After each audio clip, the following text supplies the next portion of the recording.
guys, welcome to Contents of My Fridge, where we make recipes based on the ingredients that are in your fridge. I'm Andrew.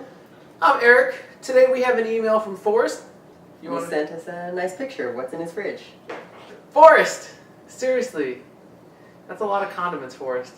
Like, that's a low amount of food product to condiment product. But at least everything can have flavor. It's true. I feel like for many dinners that you're just eating sauce. Like, that's all you're having. Or you can turn multiple sauces into a soup. I feel that that's what's going on with Forrest's refrigerator. He has bread, so it's just flavored bread every day. Okay, flavored bread. Okay, so Forrest is doing some Depression-era shit. We're going to make some good stuff with the ingredients that are in his refrigerator. You want to check it out, Andrew? Let's do it. Let's do it. Andrew, what were the contents of Forrest's fridge that we went with?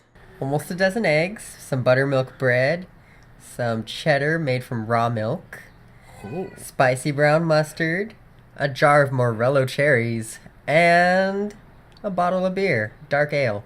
Look, I would never drink beer out of a glass this small in real life, guys. Or that square. Ugh. So, Forrest, we are going to take the buttermilk bread in your refrigerator. We're going to make French toast out of it with the cheese and the eggs, and that's going to be delicious. We're going to top it off with the Morello cherry mostarda, which combines the cherries and the mustard and gives a sweetness and a piquantness to it. Now, we're going to hit that on the side with some kale and some bacon, which I confess was not in your refrigerator, but that's an excellent side dish for this whole thing. And then also featured in Not Your Refrigerator, although very tasty with this, a beer-brined pork tenderloin. We're going to brine the pork. It is a pork tenderloin that we're starting with. And here we've got some water. We're gonna add the beer. A beer brine. Interesting.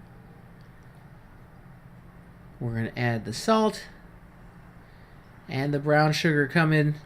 Recommendation, add the meat after. Yeah. As you will see.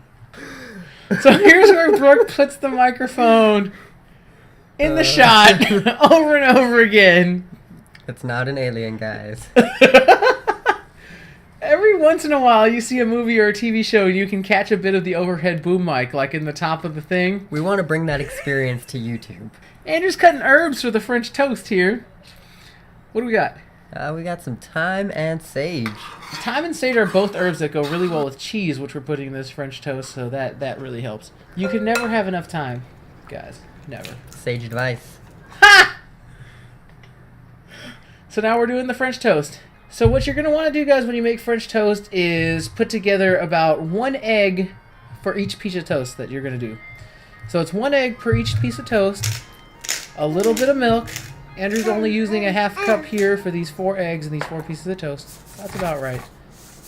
And then you're going to want to let them marinate in the fridge for about half an hour so that the custard, which is what you're basically making, can get soaked into them.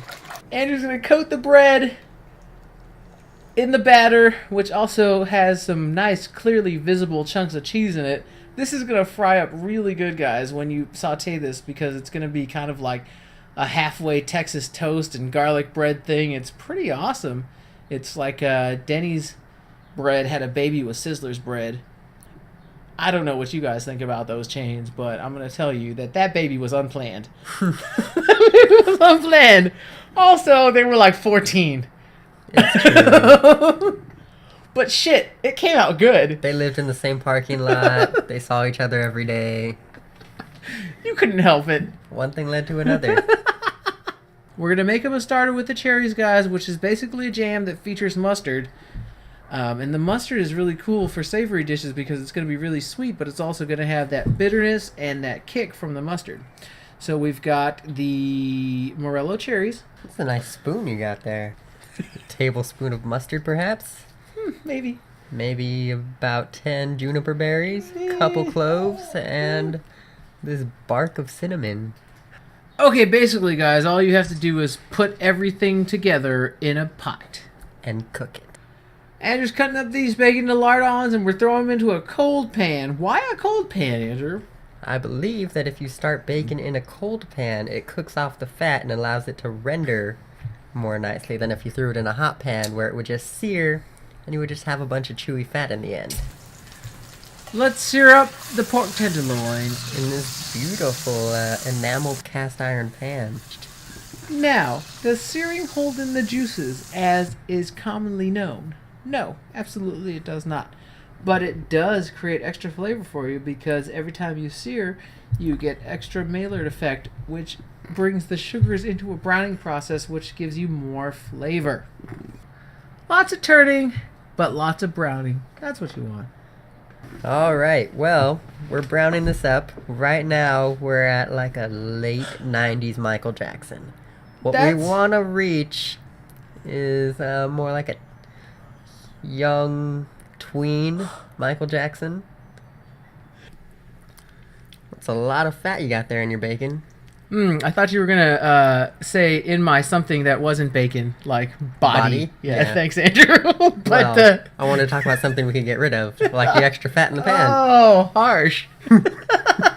That's what Andrew's getting at, though, is that we left all the fat in the pan. Feel free to get rid of any or all of it. We kind of just left it in there because it's tastiest that way. But yeah, that is a lot of calories.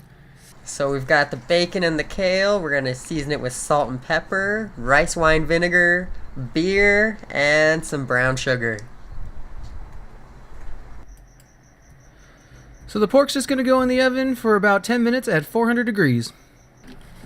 So our mostarda's done cooking. We're going to put it into the fridge, or you can put it in the freezer, whichever you prefer. Just keep an eye on it.